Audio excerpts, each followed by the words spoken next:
Restoring Men in History, AI and Opportunity, What Skills Do You Want to Acquire? We're going to take a look at some clips from Marc Andreessen, the big venture capitalist, and he's pretty sharp. And we're going to take a look at the clip from another gentleman on AI agents.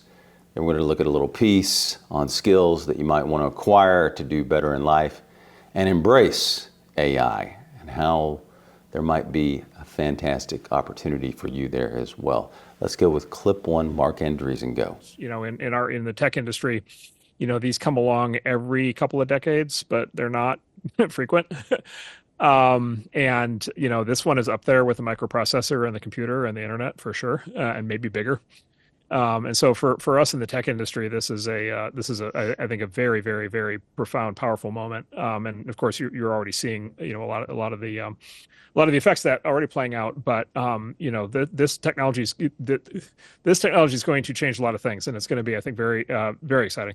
So Marc Andreessen believes this is going to be an enormous opportunity, and I do as well. I think those people that get out there and embrace it, research it, learn, and then are able to apply the tools and enrich their productivity or their companies are going to do well in this. And I think there's a great opportunity for you.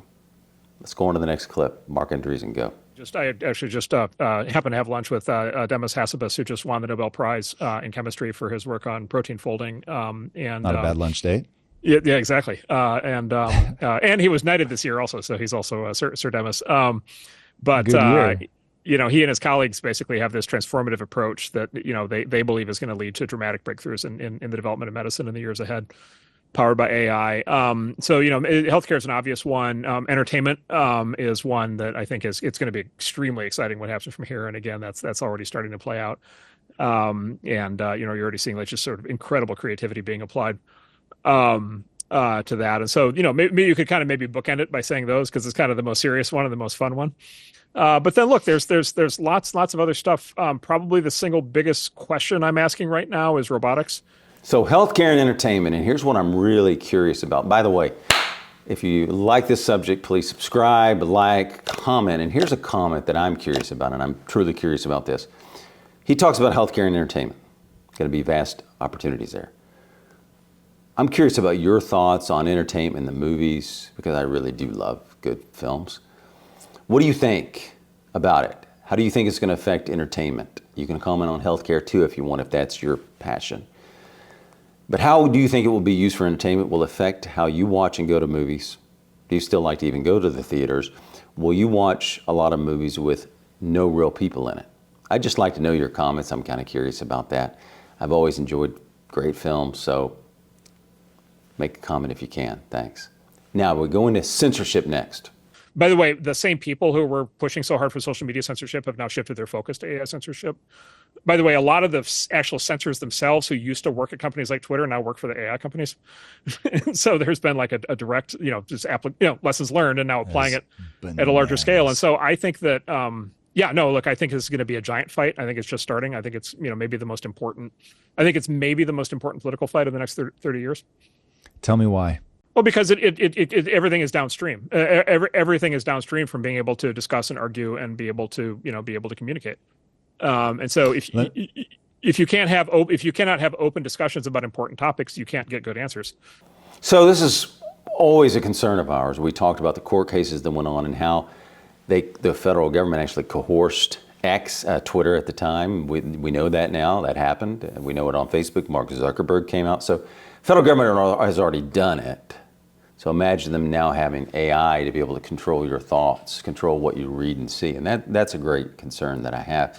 Europe doing it as well. They've come after X. They like to control narratives, and governments tend to like to control narratives or get what they want, right? And convince people of what they want them to do, right? And persuade them, coerce them. So worrisome with all this Europe coming after censorship, trying to censor us, trying to determine what you read and see and hear. So that is a great concern. And they talk about 1984, and they talk about X being about truth, and we do want the truth. And think about it in terms of education. If there's a bias, if there's an indoctrination going on, you want your kids to learn the truth or a biased indoctrinating version, right? The facts and both sides are just one side, right? So that would be a worry as well. AI teaching, right? You could have an AI tutor that was completely biased. And we know that the men who program it, human nature, the founders talked about human nature, could be biased, right? And in fact, Marc Andreessen there says most of them are biased. And the other gentleman talks about, I don't want that ideology going into it, right? So if you have a bad ideology and you're trying to indoctrinate people or trying to persuade them, remember COVID and what happened with that? So it's pretty scary. That is very concerning. Let's go on to the next clip. AI agents, go. For you. An example of an AI agent company is our own portfolio company, Expo.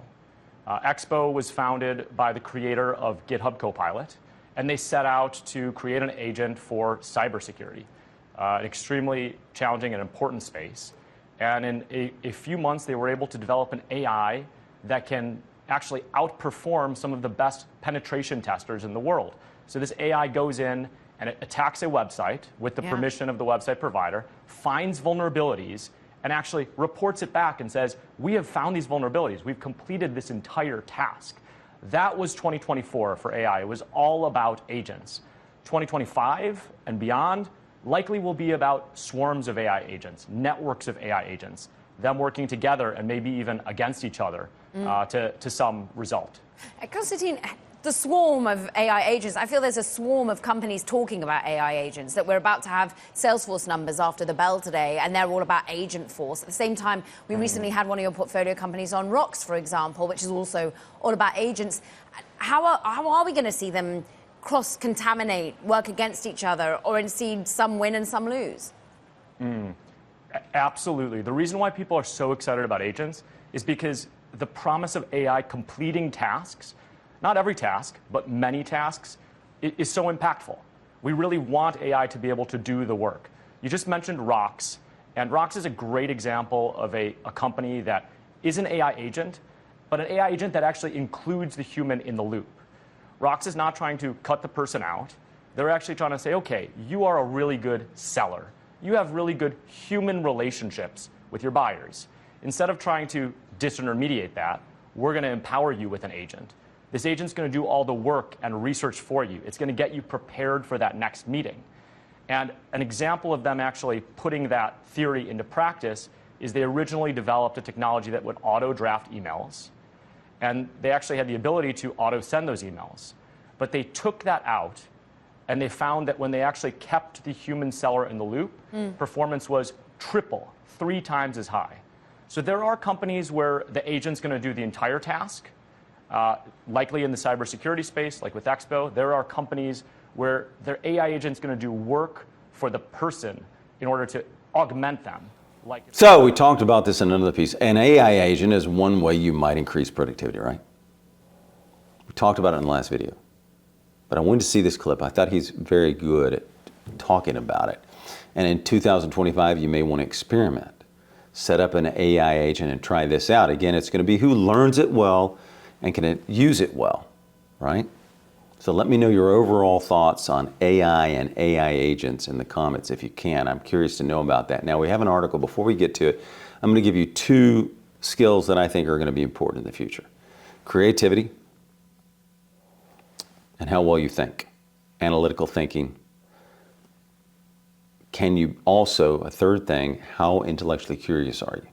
Because that's going to help you guide with questions on the prompts. We're going to get to that in a minute by Nikki Verd's Medium article in a second. But first, I just want to say I think valuable people will be those who are able to think very well and those who are very creative, I think. So how do you develop thinking skills? Well, you start asking questions to people around you. You start having deep discussions. Start reading deep books. An article, short article, does one thing for your mind, but I really believe in books. So let's go on. Top 10 AI skills for everyone. I don't know how many of these we'll get to. We'll at least read a few of them. Again, this is an article in Medium by that gentleman. Prompt engineering, that's just asking the right questions. I've played around with asking different questions and then guiding the AI to the desired outcome, right? So first you set a goal. What do you want to achieve with this questioning? What research do you want to get? What facts do you want to get from it? What dates do you need from it? Right? And if you've read whatever your subject is a lot, that's going to guide you. That's why I say you still want to be reading. So prompt engineering, learn how to formulate clear, concise prompts that guide AI models towards the desired outcome. That's his. So think of it as creating the perfect question and guiding your AI assistant to get the desired outcome. I just said that. 2, natural language processing, NLP, he has written down for us. Number 2, understand the language of machines. So these are things you can learn. And after we finish today, you can go research these if it interests you. I'm just trying to throw out things. And then if you have an interest in it, maybe this is your way to take advantage of AI. Unlock the power of human language for AI. NLP is the bridge between the human world and the world of machine communication. So does that sound interesting to you? Learn how NLP enables machines to understand and process human language.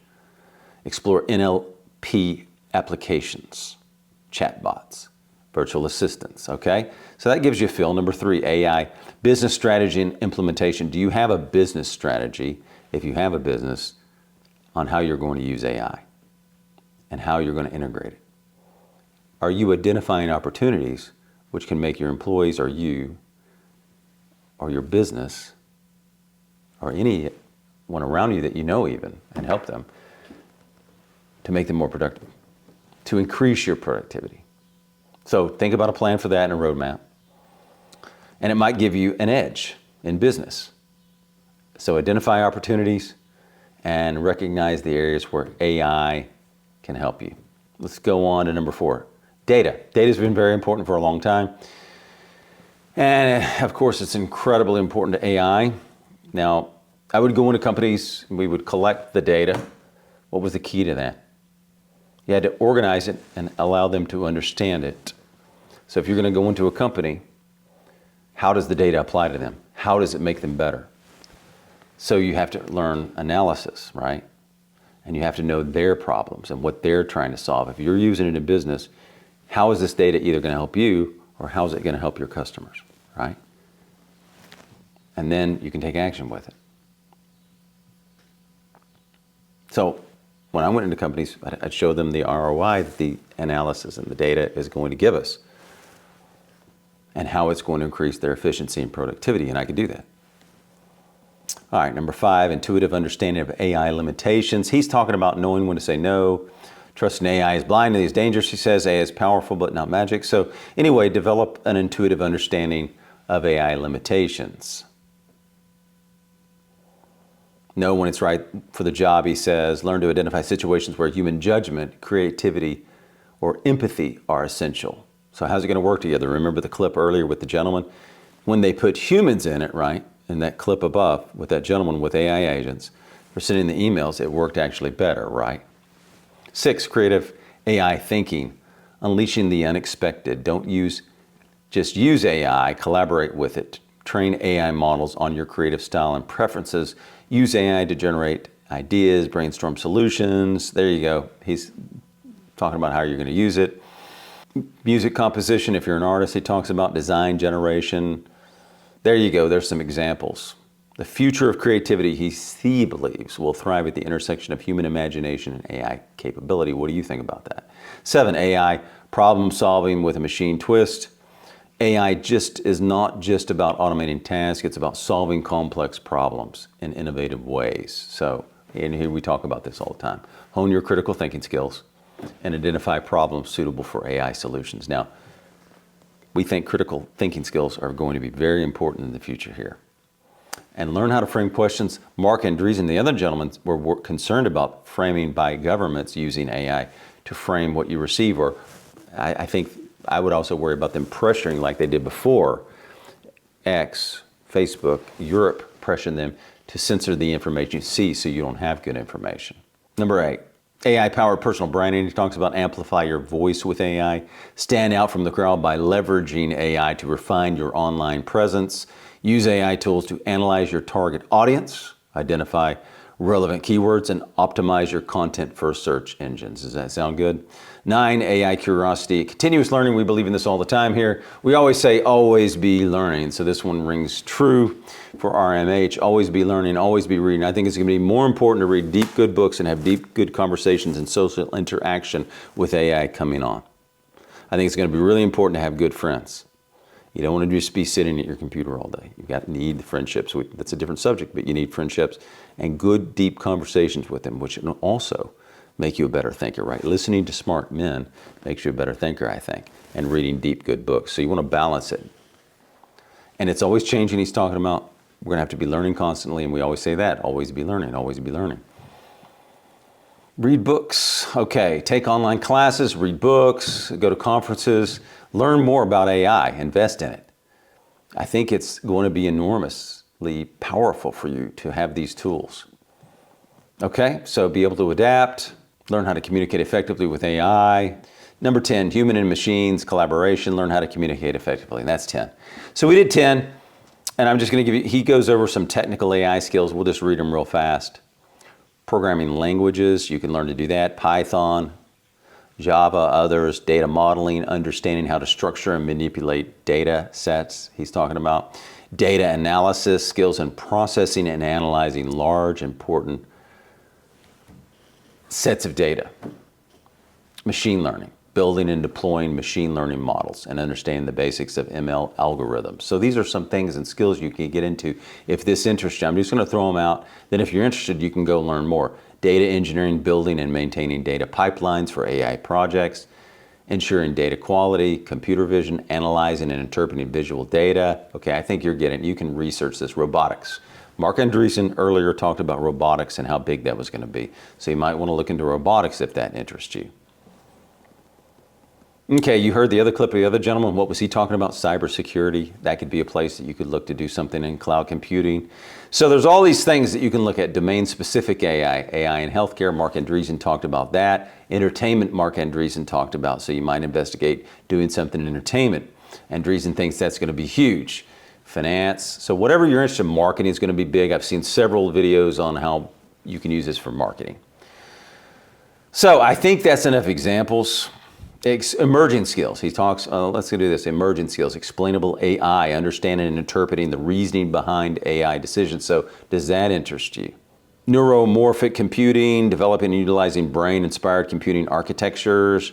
And going back to the previous, explainable AI refers to artificial intelligence systems designed to be understandable and transparent to human users, okay? So there's a couple of more things. Quantum computing, so you can look into these. So any of these things that interest you, just read, buy books, go online, research the information, and knowledge will change fast. So the books may not help you as much as articles at this time, but I still think you should be reading books. I think they develop your mind. So you heard Marc Andreessen, you heard the other gentleman. I think there's going to be a lot of opportunity in AI.